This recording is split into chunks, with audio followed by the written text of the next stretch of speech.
interesting topic, that is the art of cracking prelims. Under this presentation, we are giving you a series of tricks which can be used while solving UPSC prelims test papers. Friends, मैं अभिषेक तिवारी और मैं इस lecture को present कर रहा हूँ। अभी तक मैं आपको बता दूं कि मैंने पार्ट 1 और पार्ट 2 की ऑलरेडी मैंने वीडियो अपलोड कर दी हैं। जिन लोगों ने अभी तक नहीं देखा है वो उसको जाके ज़रूर देखें, क्योंकि मुझे बहुत सारे फीडबैक आए हैं और ऑलमोस्ट सभी ने अप्रिशिएट किया है कि उनके स्कोर में इम्प्रूवमेंट हुआ है। तो मैं चाहता हूं जब उनके स्कोर में इम्प्रूवमेंट हुआ तो आपके भी स्कोर में इम्प्रूवमेंट होगा। तो आप उन वीडियोज़ को देखिए, पार्ट 1 पार्ट 2 को, और साथ में पैरेलल में रोशन कुमार का भी हम सीरीज ऑफ ट्रिक्स का एक वीडियो चला रहे हैं और उनको भी आप देखिए, क्योंकि हम दोनों ने एक साथ इसकी प्रिपरेशन की हुई है। तो और हम मोस्ट ऑफ द टाइम अपनी टेक्निक शेयर करते हैं, तो आप उधर से भी टेक्निक सीखिए और वो वीडियो भी देखिए, ठीक है। और साथ में और उनका भी मैं लिंक डिस्क्रिप्शन बॉक्स के नीचे दे रहा हूँ। और हमने एक इनिशिएटिव लॉन्च किया है, संभव the rise of fall, Telegram group है, उसको आप ज्वाइन करिए और उसका भी जो डिस्क्रिप्शन है लिंक बॉक्स में दिया हुआ है। तो वहाँ पर आप लोग बहुत सारे डाउट्स क्लियर एक दूसरे से डिस्कस कर सकते हैं, इनफैक्ट पूछ सकते हैं हम लोगों से भी, ठीक है। तो मेरे कहने का मतलब ये है कि अगर आप ये सीरीज ऑफ ट्रिक्स फॉलो कर रहे हैं, आपका डेफिनेटली स्कोर बढ़ेगा। ऐसा बहुत लोगों ने किया है और बहुत से फीडबैक भी ऐसे आए हुए हैं, मैं आपको दिखा सकता हूँ बाद में भी, ठीक है। दूसरा, कई लोगों ने कंप्लेन किया है कि ये ट्रिक्स मॉक टेस्ट पेपर में काम नहीं कर रही हैं। मैं वही कह रहा हूँ, ये जो ट्रिक्स हैं ये हमने यूपीएससी पीवाईक्यू से फाइंड आउट की हैं, हमने मॉक टेस्ट पेपर से फाइंड आउट नहीं की, नंबर 1 बात। दूसरी बात, ये जो ट्रिक्स हैं ये यूपीएससी प्रीलिम्स में टेस्ट पेपर में आपको हेल्प करेंगी। हो सकता है मॉक में नहीं करें, क्योंकि मॉक मुझे नहीं लगता कि शायद ही कभी वो यूपीएससी के टेस्ट पेपर्स का स्टैंडर्ड मैच कर पाएँ। तो मुझे नहीं पता कि वो काम करेंगे नहीं करेंगे, बट डेफिनेटली यूपीएससी प्रीलिम्स में ये काम करेंगे, ये मैं आपको कह सकता हूँ। और ये सीरीज हम बेसिकली आपके यूपीएससी प्रीलिम्स टेस्ट पेपर्स को क्रैक करने के लिए चला रहे हैं, ना कि मॉक टेस्ट पेपर के लिए, ठीक है। और अगर आपके स्कोर कम आ रहे हैं, घबराइए मत, आप लगे रहिए, समय के साथ चीज़ें बदल जाएंगी, ठीक है। बस रुकना नहीं है हमें, ठीक है। So let's come to the agenda friends. एक एजेंसी बेस्ड क्वेश्चन आता है कि इसरो ने कुछ किया, नासा ने कुछ किया, या पर्टिकुलर कोई सैटेलाइट लॉन्च हुआ, या कोई टैंक बना हुआ, या कोई मिसाइल लॉन्च हुई है, ठीक है, या कोई प्रोजेक्ट चल रहा है साइंस का, और पूछते हैं कि ये किस कंट्री का है, किस एजेंसी का है, ठीक है। तो मैं आपको बता दूं कि होता क्या है कि जैसे अगर हमारी कोई भी कंट्री उस प्रोजेक्ट के थ्रू, उस टेक्नोलॉजिकल इनोवेशन के थ्रू अपने कल्चर को सेलिब्रेट करने की कोशिश करती है। देखिए ऐसे समझिए, कोई भी प्रोजेक्ट जैसे बनता है साइंस एंड टेक्नोलॉजी में, जैसे इंडिया में मान लीजिए कोई मिसाइल बनती है, तो उसके नाम कैसे होते हैं? संस्कृत नाम होते हैं, या एंशियंट से जो रिलेटेड हो, कुछ ऐसा नाम होता है। एंशियंट जो कल्चर को रिफ्लेक्ट करता हो, एंशियंट जो लैंग्वेज को रिफ्लेक्ट करता हो, संस्कृत का हो जाएगा, हिंदी का नाम हो जाएगा, तमिल का भी कभी कभी नाम हो सकता है। तो जो अगर इंडिया से कोई चीज़ हुई है तो वो संस्कृत या हिंदी या इस तरह के नाम रिफ्लेक्ट करेगा। अगर यूएस से हुआ है तो इंग्लिश में होगा, ठीक है। यूरोप में अगर हुआ है तो बेसिकली ऐसे नाम देते हैं, न्यूटन का नाम दे देते हैं, गैलीलियो का नाम दे देते हैं, अगर आप देखेंगे तो, ठीक है। जर्मन से दिया तो उनकी फिर एक अलग लैंग्वेज अगर आप देखेंगे तो, ठीक है। चाइना से हुआ तो अगर आप करंट अफेयर्स पढ़ते रहते हो तो आपको समझ में आ जाएगा कि ये जो टर्म है ये बेसिकली चाइनीज लैंग्वेज से बिलोंग करता है, ठीक है। रसिया से अगर हो तो आपको समझ में आएगा क्या हो जाएगा, कॉस्मोस कुछ ऐसा कुछ टर्म्स में यूज कर रहा होगा, ठीक है। तो आपको पता चल जाएगा कि कोई पर्टिकुलर प्रोजेक्ट है किस कंट्री का है। तो मेरे कहने का मतलब कि देखिए इसको क्वेश्चन समझिए, what is the grease lightning 10 GL10 recently in use. अब ठीक है, मान लो मुझे तो कुछ नहीं पता ग्रीज लाइटनिंग 10 क्या है, कुछ नहीं पता, बट कुछ ऐसा लग रहा है, कुछ है ये टेक्नोलॉजी, कुछ ऐसा लग रहा है ग्रीज लाइटनिंग टाइप का कुछ है, ठीक है। तो अब ये मुझे पता है कि ये इंग्लिश में नाम है, तो इसने क्या बोला, reusable rocket launch by ISRO. गलत है मेरे ख्याल से, क्योंकि हिंदी में होना चाहिए, संस्कृत में होना चाहिए, या किसी इंडियन लैंग्वेज में होना चाहिए। Space arbitrary launch by China, बिल्कुल भी नहीं हो सकता है, चाइना को तो पता है आपको लैंग्वेज कैसे होता है। सोलर पावर 2-सीटर एयरक्राफ्ट डिजाइन बाय जापान सबको पता है कि अपने लैंग्वेज से कितना ज़्यादा प्रेम करते हैं वो लोग। यहाँ की इवन जो OS सिस्टम है वो तक अपनी जापानी लैंग्वेज में बनाते हैं, तो प्रोजेक्ट कैसे बना देंगे। तो बचा कि हमारे पास सिर्फ नासा इंग्लिश लैंग्वेज में है। तो मैंने कैसे देखिए BCD को एलिमिनेट किया, और इंग्लिश लैंग्वेज में तो जनरली कहाँ से होगा, US से होगा, और नासा कहाँ पर, US में है। तो आप ऐसे टिक कर सकते हैं, ठीक है। आई होप कि आपको यहाँ तक आइडिया मिल गया होगा। नेक्स्ट, इकोनॉमी में अगर आप देखेंगे तो इकोनॉमी में जनरली यूपीएससी की जो हैबिट है, they play with the numbers, facts, concepts पे उतना प्ले नहीं करते हैं। कॉन्सेप्ट्स अगर आप देखेंगे तो मॉनेटरी पॉलिसी में उनके क्वेश्चंस कॉन्सेप्ट बेस्ड आते हैं, ठीक है, फिजिकल पॉलिसीज आते हैं, बट जनरली उनकी हैबिट होती थी प्ले विद द नंबर्स के। तो जब भी इकोनॉमी के क्वेश्चन आता है और स्टेटमेंट बनाते हैं उसमें फैक्ट्स प्ले करते हैं, फैक्ट्स के साथ प्ले करेंगे अगर आप देखेंगे जैसे, तो आपको बहुत कॉन्शियस हो जाना है, ठीक है, कि ये कुछ यहाँ पर हो सकता है, गेम हो सकता है, तो वहाँ पर आपको ध्यान से पढ़ना है और तभी उसको आइडेंटिफाई करना है कि गलत या सही, ठीक है। तो when it comes to the question of economy you should focus upon the factual facts. Okay, so you see the question, with reference to the National Investment and Infrastructure Fund, which of the following statement is not correct? The first statement, it is an organ of Niti Aayog, ठीक है। Second statement is a corpus of rupees 4 lakh crore at present. You see, select the correct answer using the code given below. तो 1 2 1 2 3 and neither 1 nor 2। अब क्या है, देखिए ये economics का question है, फैक्ट्स के साथ प्ले कर रहे हैं। पहले स्टेटमेंट फैक्ट क्या है, नीति आयोग। सेकंड स्टेटमेंट क्या है, fact this number 4 lakh crore. तो इन दोनों में से कहीं उसमें प्ले किया होगा और बहुत ज़्यादा चांसेज है कि वो फैक्ट्स के साथ प्ले करते हैं, ठीक है। तो जनरली ये अगर आप देखेंगे नंबर्स के साथ बहुत प्ले करते हैं तो ये चांसेज होता है ये नंबर गलत हो। तो अगर आपको एग्जाम हॉल पे जब 200% 200% आपको लगे कि ये नंबर सही दिया तभी आप टिक करिएगा। अगर आपको हल्का भी से डाउट हो कि ये नंबर कुछ गलत हो सकता है या नहीं भी पता तो आप जनरली इसको गलत मान सकते हैं। They have the habit of playing with the numbers, ठीक है।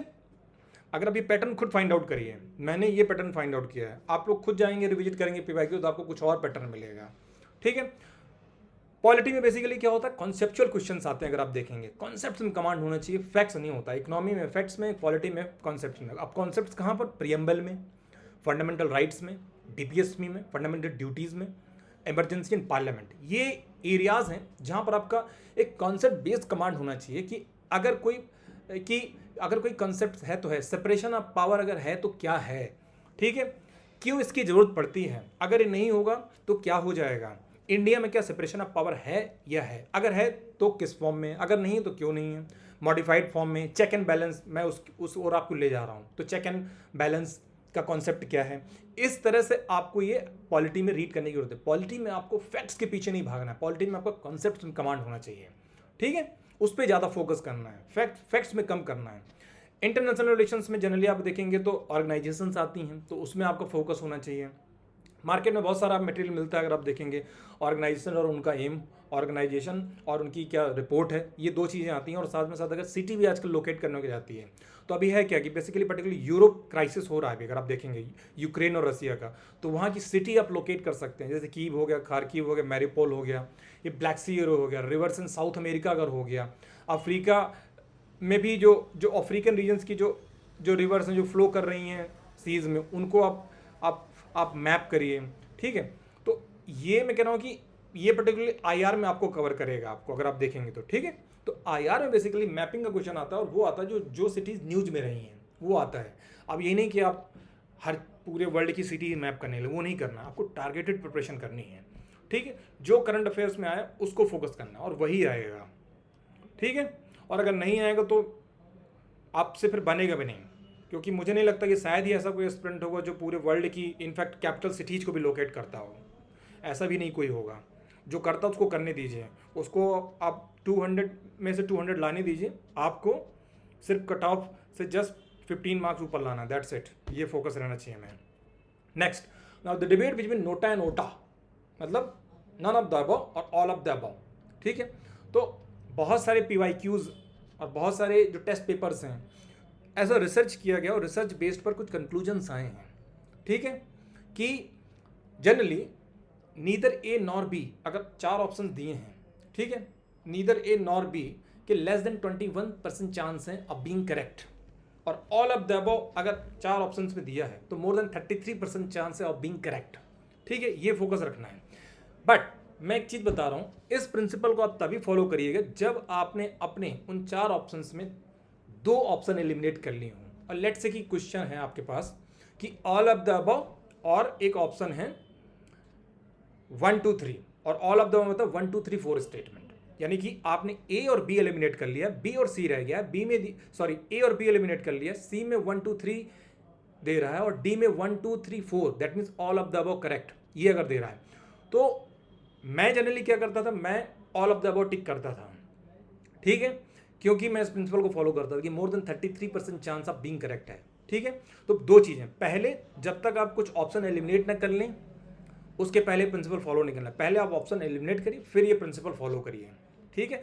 बिना ऑप्शन एलिमिनेट के ये प्रिंसिपल मत फॉलो करिएगा, ठीक है, अदरवाइज आपके आंसर गलत हो जाएंगे। तो पहले ऑप्शन एलिमिनेट करने, if you are left with all of the above and one more option, तब उसमें all of the above select करिए। और तो और इस अप्रोच में कंसिस्टेंसी रहनी चाहिए पूरे पेपर में, 1 से लेकर के 100 तक। अगर मान लो इसी टाइप के क्वेश्चन आ रहे हैं कि आप दो जगह फंस जा रहे हैं, ऑल ऑफ द अबव और एक और स्टेटमेंट रह जा रहा है, तो अगर आपने ये ठान लिया कि मैं all of the above he select करूंगा, तो पूरे पेपर में all of the above he select करिएगा ऐसे सिनारियों में। फिर आप स्वैप मत करिएगा कि इस क्वेश्चन में मैंने all of the above select कर दिया, अगले क्वेश्चन में मैं दूसरा वाला सेलेक्ट करूँ, नहीं, ऐसा नहीं करना है, ठीक है। एक लार्ज सैंपल 100 क्वेश्चन का अगर आप करेंगे तो ओवरऑल आपका गेन होगा, अगर कंसिस्टेंसी आप प्रोबेबिलिटी का अगर आप प्रिंसिपल फॉलो करेंगे तो, ठीक है।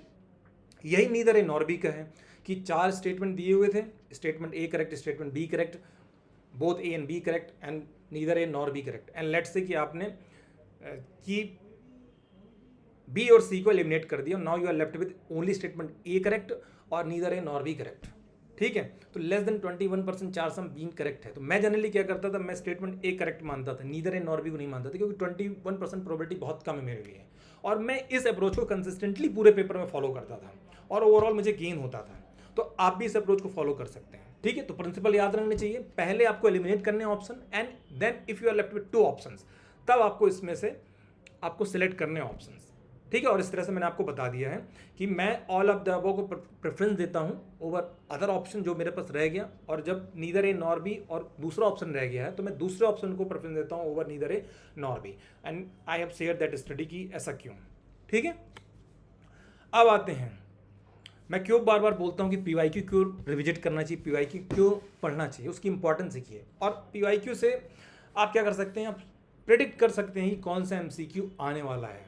एटलीस्ट मान लीजिए अगर आपने 2-3 क्वेश्चन 4-5 क्वेश्चन में प्रेडिक्ट कर दिए, तो मतलब that will give you confidence, मतलब यू कैन नॉट इमेजिन, ऐसा लगेगा कि आपने दुनिया जीत ली। अगर एग्जाम हॉल पे आप से ऐसे क्वेश्चन आने लगे कि आपने 2 दिन पहले प्रेडिक्ट किए थे और लेट से एग्जाम हॉल पे वही आएगा, तो आपको लगेगा एकदम यही, जैसे नसरुद्दीन बोलता है ना सेक्रेट गेम्स गेम में, कभी कभी लगता है कि अपनी भगवान इस गेम का, तो ये आपको फील आएगा बेसिकली, ठीक है। अब देखिए कुछ ऐसा ही मैंने 2017 में कुछ किया था, यू सी 2016 का क्वेश्चन है प्रीलिम्स का, with reference to the religious history of India consider the following statement. ये है 2016 का क्वेश्चन, कह रहा है the concept of Bodhisattva is central to Hinayana sect of Buddhism. Then second statement, Bodhisattva is compassionate on his way to enlightenment. Third क्या है, Bodhisattva delays achieving his own salvation to help all the sentient beings on their path to it, which of the following statement is not correct. ये कुछ question था, ठीक है। अब देखिए examiner generally क्या करता है, लास्ट ईयर की पीवाईक्यू हमेशा रिविजिट करता है और सिलेबस देखता है, ठीक है। तो उससे उनको आइडिया मिलता है कि अच्छा किन एरियाज में हमें क्वेश्चन बनाने हैं, ताकि हम भी जो यूपीएससी के जो पैटर्न है, यूपीएससी के जो स्टैंडर्ड, उससे हम स्टिक रहें। तो हमेशा पीवाईक्यू को जरूर रिविजिट करते हैं, ठीक है। यूपीएससी की अपनी एक स्टैंडर्ड है, उसको मेंटेन रखने के लिए पीवाईक्यू जरूर रिविजिट करते हैं। और पीवाईक्यू रिविजिट करने में क्या होता है कि वो क्वेश्चन उनकी मेमोरी में प्ले कर रहे होते हैं हमेशा। तो जब वो क्वेश्चन डिजाइन करते हैं तो वो बैक ऑफ द माइंड में मेमोरी प्ले कर रही पीवाईक्यू की, और उसी के अराउंड ही वो क्वेश्चन डिजाइन कर रहे होते हैं। इस वजह से पीवाईक्यू रिविजिट करना बहुत इंपॉर्टेंट होता है, बार बार देखना चाहिए, प्रेडिक्ट करना चाहिए कि क्या क्वेश्चन पूछा जा सकता है उसी थीम के अराउंड, ठीक है। तो जैसे ये क्वेश्चन आया था, तो देखिए मैंने इसको कैसे इंटरप्रेट किया था, मैंने क्या किया कि इस साल क्वेश्चन आया है बोधिसत्व पे और हीनयाना सेक्ट, तो मैंने 2 चीज़ें प्रेडिक्ट की। एक बार फिर से क्वेश्चन सेक्ट्स पे रिपीट हो सकता है बुद्धिज्म का, या फिर चूंकि वो रिपीट थीम करते हैं बुद्धिज्म जैनिज्म की, तो अगले साल जैनिज्म का भी सेक्ट पूछ सकते हैं। तो मैंने क्या किया, मैंने गूगल किया, जैसे जैनिज्म के कुछ देख लेता हूँ स्कूल्स के हैं, सेक्ट्स के हैं, और मैंने कुछ थे सेक्ट्स मुझे याद है, मैंने पढ़ लिया तुरंत, जस्ट मैंने सेक्ट्स नाम पढ़े, उनके अंदर नहीं गया, दैट्स इट, ठीक है। अब मैं एग्जाम हॉल पे चला गया, ठीक है। अब देखिए 2 दिन बाद, हाँ मैंने 2 दिन पहले जस्ट मैंने 2016 का पीवाईक्यू रिविजिट किया, तो उससे मैं प्रेडिक्ट करने की कोशिश कर रहा था। 2 दिन बाद एग्जाम हॉल पे क्या होता है, कुछ क्वेश्चन था, इससे मुलाकात हुई, यू सी पूरा वर्बेटिम ऊपर से उठा के रख दिया, copy paste, with reference to the religious history of India, यही तो ऊपर लिखा है, with reference to the religious history of India consider the following statement, यही नीचे लिखा है, consider the following statement, 2017 question. देखिए उसका स्टेटमेंट 1 क्या है, the concept of Bodhisattva is central to the Hinayana sect of Buddhism. Sect की बात कर रहा है, यहां भी सेक्ट की बात कर रहा है, सौत्रांतिका एंड सामित्या व द सेक्ट्स ऑफ जैनिज्म। अब देखिए ये जो क्वेश्चन मेरे सामने आया, आई इंस्पायर्ड एट इट, ठीक है। मैंने कहा यार जैनिज्म, देखो सेक्ट्स तो इसने रिपीट कर दिया, और जैनिज्म का मैंने सेक्ट्स पढ़ा था, और जैनिज्म के सेक्ट्स में दोनों कहीं दिए नहीं थे, इसका मतलब स्टेटमेंट गलत है। स्टेटमेंट 1 मैंने मान लिया गलत, ठीक है। स्टेटमेंट 2 मुझे बिल्कुल भी हवा नहीं लगी थी। क्या है? Sir Vastivadin held that the constituents of phenomena were not wholly momentary but existed for ever in latent form. मुझे बिल्कुल भी हवा नहीं लगी, ठीक है, कि क्या है। बट देखिए स्टेटमेंट 1 मैंने मान लिया गलत है, तो ए गया और इससे क्या हुआ, सी गया। Now I am left with B and D. मैंने क्या बोला था, मैं क्या करता हूं, नीदर 1 नॉट 2 को ऐसे केस में, क्योंकि मुझे 2 नहीं पता, लेट से मुझे पता होता कि 2 भी गलत है, लेट से मुझे पता होता कि 2 भी गलत है, ठीक है, तो मैं मान लेता कि भाई डी सही है। बट मुझे नहीं पता है। अब जब मुझे नहीं पता तो मैं क्या करूं?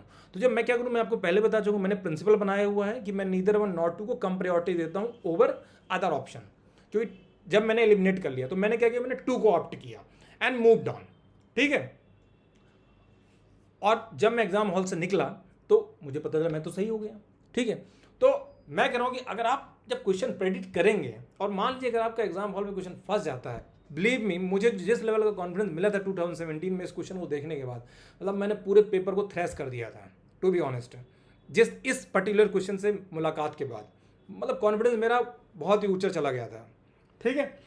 और एकदम फील आया मुझे, एकदम ये मतलब ये फील अलग टाइप किया है कि मैं तो इस गेम का मास्टर हो रहा हूँ, ठीक है, ठीक है। तो कुछ ऐसा ही है, आप अगर PIQ प्रेडिक्ट करेंगे तो हो सकता है आपको भी ऐसा फील आ जाए जैसे नवाज भाई को फील आया था इस मूवी में, ठीक है।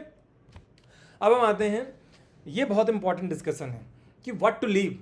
अब व्हाट टू लीव क्वेश्चन में लीव करना भी हमें सीखना चाहिए। जैसे आपने क्रिकेट अगर देखा हो, ठीक है, तो एक हमें क्या करना है, देखिए हमें क्या करना है, 200 आउट ऑफ 200 नहीं लाना है। हमें क्या करना है, हमें जस्ट कट ऑफ से 10 to 15 मार्क्स ऊपर लाना है, दैट्स इट, ताकि हम सुकून के साथ मेंस की तैयारी कर सकें जब निकल कर गए, ठीक है। तो उसमें क्या होना चाहिए, हमें इस सीखने पे आना चाहिए कि किस डिलीवरी को छोड़ना है। अगर आप क्रिकेट के फैन हैं तो आपने 3 प्लेयर्स को बहुत बारीकी से देखा होगा। सहवाग का माइंडसेट क्या, सहवाग को अगर देखा हो, दे दनादन मानना है, कोई भी बॉल आए, मतलब आप always agrees to against question. Dhoni का माइंडसेट क्या है अगर आप देखेंगे तो, जो बहुत ही अच्छे बॉलर हैं उनको रिस्पेक्ट करते हैं अगर आप देखेंगे तो, कि जैसे मुझे याद है श्रीलंका का कोई मैच था, ठीक है, तो मलिंगा को रिस्पेक्टिवली वो प्ले कर रहे थे, बट बाकी सब प्लेयर्स को कह रहे थे कि लेट से 100 बॉल्स का मैच है, मलिंगा की उसमें क्या है, लेट से कि 6 बॉल है, तो 6 बॉल को सही से खेलेंगे, और बोलेंगे 94 बॉल से बहुत ईजी है, उनको मैं मारूंगा उठा उठा करके, तो हमें 6 बॉल छोड़ देनी है और बाकी बॉल पे एग्रेसिवली मारना है, ठीक है। और द्रविड़ का माइंडसेट क्या होता है कि जो बॉल भाई रिस्पेक्ट करनी है उसको रिस्पेक्ट करिए। रिमेंबर शोएब अख्तर बाउंड्री से दौड़ करके आते थे और फिर द्रविड़ खड़े होते तो बल्ला अपना ऊपर आसमान की ओर कर देते थे कि भाई निकलो। तो कितना फ्रस्ट्रेटिंग होता है एक बॉलर के लिए, या कोई जो आपके ऊपर अटैक कर रहा है कि आपने लीव कर दिया उसको, ठीक है। तो नो द अनप्लेबल डिलीवरी, ठीक है। और अनप्लेबल डिलीवरी क्या होती है, सिंपल सी बात है, आपको क्वेश्चन में कुछ नहीं पता है, आप एक भी ऑप्शन लेट नहीं कर पा रहे हैं, ना आपने कहीं पढ़ा है, कुछ भी नहीं पता, उसको मैं बोलता हूँ अनप्लेबल डिलीवरी। एक वो होता है, ठीक है। दूसरा अनप्लेबल डिलीवरी ऐसा होता है, मतलब धनिया पुदीना मेथी टाइप के ऑप्शन आते हैं कि ऑप्शन बने हुए चारों में सब एक टाइप के लग रहे हैं, कोई एलिमिनेशन ही नहीं समझ में। जैसे आप देख सकते हैं इसमें MCQ क्वेश्चंस में अगर आप देखेंगे कि तीनों देवियां एक ही टाइप की लग रही हैं, अब आप हिट नहीं कर सकते कि कौन सा सही कौन सा गलत, ठीक है। और ऐसे ही क्वेश्चन को भस्मासुर क्वेश्चन बोलता हूँ कि मतलब ये आपको भस्म कर देंगे अगर आप इनको टच करेंगे तो, ठीक है। तो इन क्वेश्चन को प्रणाम करके दूर जाया जाता है, ठीक है। तो जैसे मान लीजिए क्वेश्चन था, ए recent movie title the man who knew infinity is based on the biography of. अब एक क्वेश्चन था, बिलीव मी उस साल किसी भी करंट अफेयर्स में नहीं था ये, ठीक है। आप चाहे कोई बोल दे आई डोंट नो, या कोई भी अगर बोल दे कि मैं तो पढ़ के गया था, तो भाई कहते भाई ठीक है पढ़ो आप, मुझे नहीं पढ़ना है, ठीक है। ये उस साल के करंट अफेयर में फिलहाल नहीं था। अब इसके ऑप्शन देखिए, S Ramanujan, S Chandrashekhar, SN Bose, CV Raman, लग रहे हैं चारों एक ही टाइप के, धनिया पुदीना मेथी टाइप के। अब आप इसमें कोई सिलेक्ट ही नहीं कर सकते हैं, आपको पता ही नहीं है। तो ये है शोएब अख्तर की डिलीवरी अगेंस्ट द्रविड़। तो आपको द्रविड़ बनना है, ठीक है, आपको सहवाग नहीं बनना है इस क्वेश्चन में, छोड़ दीजिए इसको और माफ करिए कि भाई छोड़ो, इस क्वेश्चन को छोड़ना है, ठीक। अब हम आते हैं गेम ऑफ एक्यूरेसी। बहुत लोग मतलब कि मैंने देखा कमेंट्स में कि लोगों को डाउट होता है, ये मार्केट में चलता है, कुछ लोग बोलते हैं 100 क्वेश्चन करना चाहिए, कुछ लोग बोलते हैं 80 करना चाहिए, कुछ लोग बोलते हैं 75 करना चाहिए, ठीक है। तो मैंने क्या किया है कि एक मेथड अडॉप्ट एक निकाला हुआ जिसके थ्रू आप खुद फाइंड आउट कर सकते हैं आपके लिए बेटर है। जैसे 2-3 सिनारियो दूंगा। अभी क्या हुई, रोशन की सीरीज चल रही है ना, उस बंदे ने हमेशा प्रीलिम्स क्रैक किया, रिकॉर्ड 6 टाइम्स। उसकी भी अपनी एलिमिनेशन टेक्निक्स, उनके वीडियो जरूर देखिए आप, ठीक है, it will help you lot, ठीक है। तो जरूर देखिए अगर आपने अभी तक नहीं देखा है तो। और वो क्या करते हैं, 100 के 100 क्वेश्चन सेलेक्ट करते हैं, ठीक है। बट मैं कभी नहीं करता हूँ, मैं जनरली 90 के आसपास करता हूँ। मेरा एक दूसरा दोस्त है 75 के आसपास क्वेश्चन करता है, 65 करेक्ट होते हैं, 10 इनकरेक्ट। ऐसी महानुभूति को मतलब प्रणाम। मतलब you see the accuracy level कितना खतरनाक है। बट जो ऐसे हैं तो रहने दीजिए। बट आप क्या हैं, तो आप दूसरे को देख करके कॉपी मत करिए। मतलब कि ये नहीं कि आप रोशन भाई 100 क्वेश्चन फॉलो करते हैं तो आप उनको फॉलो करके ended up getting so much negatives. तो मतलब दूसरे का महल देख करके अपनी बस्ती नहीं जलानी है आपको, ठीक है। तो आप देखिए कैसे फाइंड आउट करना है कि आपके लिए बेस्ट अटेम्प्ट क्या है। तो मान लीजिए कि 2 घंटे सिनारियो में एक टेस्ट पेपर उठाइए आप, PYQ उठा रहे हैं, कोई भी उठा रहे हैं, मार्केट का कोई स्टैंडर्ड टेस्ट सीरीज उठा लीजिए आप और उसको लगाइए आप, ठीक है। बगल में बल्ब सीट रखिए और 2 घंटे के एग्जाम में लगाइए, ठीक है। और उसमें आपने क्या किया कि पहले राउंड में सिर्फ वो क्वेश्चन हिट किए जो आपको 100% श्योर थे, ठीक है। सेकेंड राउंड में वो क्वेश्चन आपने सेलेक्ट किए जिसमें आप 2 ऑप्शन एलिमिनेट कर लेते हैं और 2 ऑप्शन फिर भी रह जाते हैं और उनको भी आपने टिक कर दिया, ठीक है। थर्ड राउंड में आप वो क्वेश्चन कर रहे हैं कि जिसमें से सिर्फ आप एक ऑप्शन एलिमिनेट कर रहे हैं, तो 3 ऑप्शन रह गए, तो फिर भी आपने टिक कर दिया, ठीक है। और फोर्थ राउंड में जिनको चारों में कुछ नहीं आता फिर भी टिक कर दिया है, ठीक है। अब आप देख लीजिए कि और स्कोर लाइए कितना आया, ठीक है। फिर दूसरा टेस्ट पेपर लगाइए, यही एडॉप्ट मेथड करिए, ठीक है। फिर तीसरा टेस्ट पेपर लगाइए, यही फिर मेथड अडॉप्ट करिए और देखिए कि जब आप ऐसे कितने क्वेश्चन हैं जो आप 100% श्योर हैं और सही करते हैं तो आपका स्कोर कितना आ रहा है। या फिर जब आप 100% श्योर वाले क्वेश्चन टिक करते हैं प्लस वो वाले भी क्वेश्चन टिक करते हैं जिसमें 50% श्योर थे, मतलब कि सिर्फ 2 ऑप्शन एलिमिनेट कर पाए, तब आपका स्कोर कितना आता है। थर्ड, जब आप 100% श्योर वाले भी क्वेश्चन कर रहे थे, 50% श्योर वाले भी क्वेश्चन कर रहे थे और ऐसे भी क्वेश्चन कर रहे थे जिसमें आपने सिर्फ एक ऑप्शन एलिमिनेट किया, मतलब 33% श्योर थे, तब आप देखिए स्कोर कितना आता है, ठीक है। और ऐसे आप कम से कम 4 से 5 या 6 सेट लगाइए, ठीक है। और आप देख लीजिए कि आपका कितने राउंड खेलने के बाद स्कोर ज़्यादा आ रहा है, उतने ही राउंड फिर आप अपनी स्ट्रैटेजी बना लीजिए कि मैं इतने राउंड पे इस पेपर के साथ खेलूंगा, कि जिसमें आपका स्कोर ज़्यादा आ रहा है उसी को अपनी स्ट्रैटेजी बना लीजिए, ठीक है। और ये आप प्रैक्टिस करते रहिए प्रीलिम्स के 15 डेज के पहले तक, और उसके बाद फिर अपनी स्ट्रैटेजी फ्रीज कर दीजिएगा, ठीक है। तो इस तरह से आपका क्या होगा कि आपको खुद पता चल जाएगा कि आप एक्यूरेसी के महारथी हैं या आपको नंबर ऑफ क्वेश्चन बढ़ाने पड़ते हैं, अपने आप खुद आपको पता चल जाएगा, ठीक है। तो आप कहाँ पर हैं अपने आप खुद पता चल जाएगा आपको कितने नंबर ऑफ अटेम्प्ट्स करने चाहिए स्कोर इंप्रूव करने के लिए। So that is how I found my way, ठीक है। मैंने कभी 100 क्वेश्चन नहीं किया और ना ही मैंने 75 किए, ठीक है। मैं जनरली 90 के आसपास करता हूँ और 3 राउंड में आइटरेशन करता हूँ। फर्स्ट राउंड में सिर्फ वो क्वेश्चन करता हूँ जिसमें 100% सेव हूँ, सेकंड राउंड में वो करता हूँ जिसमें 50% सेव हूँ, थर्ड राउंड में वो करता हूँ जिसमें 33% हूँ। वो क्वेश्चन मैं कभी टच नहीं करता हूँ जिसमें मुझे कुछ नहीं आता है, जैसे ऊपर जो आया था वो नहीं करता हूँ मैं। मुझे ऐसा मैंने देखा है कि मेरे नंबर कम हो जाते हैं उससे, तो वो फिर मैं करता ही नहीं हूँ, ठीक है। तो आप भी ऐसा करिए और आपको पता लगेगा कितने अटेम्प्ट्स आपके होने चाहिए, ठीक है। तो this is called the game of accuracy, discovering your own approach. Now generally test series हो गया, PYQ हो गया। अब लोग पूछते हैं कि एनालिसिस कैसे की जाए। तो एनालिसिस करने के 3 तरीके होते हैं। देखिए 3 टाइप्स की मिस्टेक्स फाइंड आउट की गई हैं कैंडिडेट्स में। जनरली कैंडिडेट्स क्या करते हैं, जनरली फैक्चुअल मिस्टेक करते हैं, कॉन्सेप्चुअल मिस्टेक करते हैं और सिली मिस्टेक्स करते हैं, ठीक है। फैक्चुअल मिस्टेक मतलब कि जनरली क्या था कि आपको फैक्ट्स याद नहीं आ पाए, नंबर्स याद नहीं आ पाए या फिगर से याद नहीं आ पाया, आपको नाम नहीं याद आ पाया, लोकेशन याद नहीं है आपको, उसको कहते हैं फैक्चुअल। कंसेप्ट मतलब कंसेप्ट्स की प्रॉब्लम है जो बेसिकली पॉलिटी के क्वेश्चन में होती है। फैक्चुअल बेसिकली हिस्ट्री के क्वेश्चन में होती है, ठीक है। रिवीजन की वजह से होती है फैक्चुअल मिस्टेक, आपने रिवाइज नहीं किया कई तरह से चीज़ों को, स्टोरी बनाकर याद नहीं किया है, इस वजह से आपने किया हुआ है, ठीक है। तो फैक्चुअल एरर में क्या अगर हो रही तो आप एक स्टोरी बना के पे याद कर लीजिए, तो फैक्चुअल एरर आपकी खत्म हो जाएगी। कॉन्सेप्चुअल एरर में होता है कि आप उस टॉपिक को बार बार मत पढ़िए, पर एक बार जा करके ध्यान से पढ़िए उसको, उसके कॉन्सेप्ट्स को समझिए, ठीक है। तो ताकि आपके कॉन्सेप्ट्स अंडरस्टैंड हो जाए, एक बार कॉन्सेप्ट समझ में आ गया फिर आपको उसको बार बार पढ़ने की जरूरत नहीं है। ये डिफरेंस होता है कॉन्सेप्चुअल और फैक्चुअल एरर में।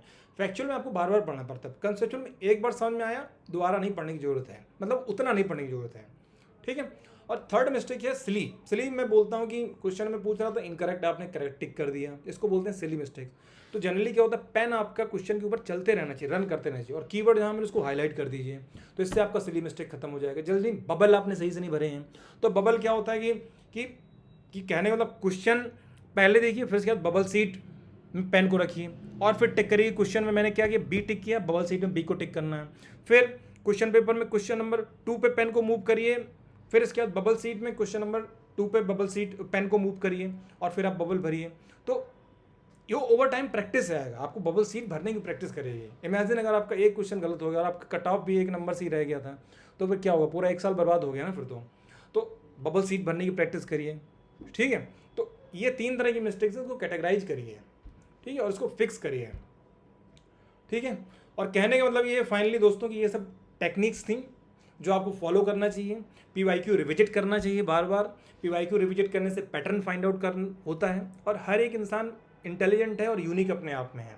मैंने PYQ रिविजिट किया, मुझे कुछ टेक्निक्स मिली, ठीक है। आप भी PYQ रिविजिट करेंगे तो आपको भी कुछ और पैटर्न मिल जाएगा। मैं हर बार रिविजिट करता हूँ, मुझे कुछ और पैटर्न मिल जाता है। आप भी रिविजिट करेंगे, आपको कुछ और पैटर्न मिल जाएगा, क्योंकि हर एक इंसान इंटेलिजेंट है और उसकी अपनी एक चीज़ों को देखने का तरीका है, ठीक है। तो अगर आप बार बार PYQ रिविजिट करेंगे, PYQ सॉल्व करेंगे, तो आपको एक पैटर्न मिलेगा, उसको फाइंड आउट करिए।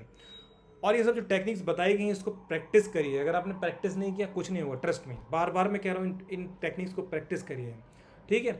और एटीट्यूड के साथ चाहिए एग्जाम हॉल में कि मैंने PYQ लगाए हैं, मैंने बेसिक स्टैंडर्ड्स पढ़े हैं, मैंने करंट अफेयर्स पढ़ा है और मैंने मॉक्स लगाए हैं, कुछ नहीं रह गया, मुझे सब कुछ तो आता है, मेरे पास स्किल्स है, मेरे पास नॉलेज है, ठीक है।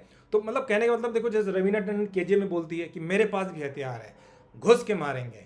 तो यही एग्जाम हॉल पे जाना तो यही एटीट्यूड से आना है कि मेरे पास सब कुछ है, मेरे पास भी हथियार है, स्किल्स है, मैं घुस के मारूंगा आज इस एग्जाम को, ठीक है। Exam is like an enemy for you, ठीक है। Imagine it is merciless against you, you should be merciless against it, you should dominate this exam at any cost, ठीक है।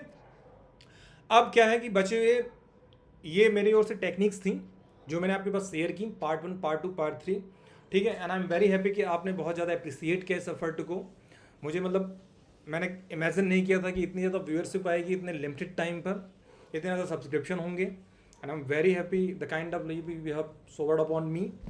और इस वजह से हमने रोशन को भी इसके लिए अप्रिसिएट किया, और रोशन भी अपनी टेस्ट सीरीज, अपनी एलिमिनेशन टेक्निक शेयर कर रहे हैं। तो मेरी दोस्तों आपसे ये गुजारिश है कि आप रोशन भाई का भी वीडियो देखिए, ठीक है, ठीक है। और बचे हुए अब जो मेरी ओर से टेक्निक्स हो गई पूरी, अब मैं आपको क्या करूँगा कि अगले वीडियोस में हाई प्रोबेबिलिटी एरियाज बताऊंगा। हमने क्या किया, लास्ट 10 to 15 ईयर्स का एक कैटेगराइज किया कि कौन से ज़्यादा इंपॉर्टेंट एरिया जिसमें फोकस करना चाहिए। जैसे पार्लियामेंट में अगर देखो, पॉलिटी में जनरली 23% प्रोबेबिलिटी होती है, 23% शेयर पार्लियामेंट के क्वेश्चन का होता है, ठीक है। तो इस तरह से हमने परसेंटेज कैटेगराइज किया है, तो आपको पार्लियामेंट पे ज़्यादा फोकस करना है। ऐसे ही हमने हिस्ट्री पे किया हुआ, तो ये मैं अपने आने वाले लेक्चर्स में शेयर करूँगा, ठीक है। सो that's it from me friends, thank you and we wish you all the best. And जाते जाते मैं आपको बस एक बोलना चाहूँगा कि आप इन वीडियोज़ को ज़्यादा से ज़्यादा देखें, स्प्रेड करें, अपने दोस्तों में शेयर करें, और जिन्होंने अभी तक पार्ट 1, पार्ट 2 नहीं देखा है वो फिर से देख लें इसको। यूट्यूब चैनल को सब्सक्राइब करें। इन सभी का डिस्क्रिप्शन जो लिंक डिस्क्रिप्शन बॉक्स में दिया हुआ है, आप हमारे संभव ग्रुप से भी जुड़ें, और साथ में साथ रोशन भाई का भी जो सीरीज चल रहा है उसको भी देखें, और उनका भी जो लिंक है डिस्क्रिप्शन बॉक्स में दिया हुआ है। That's it friends, all the best.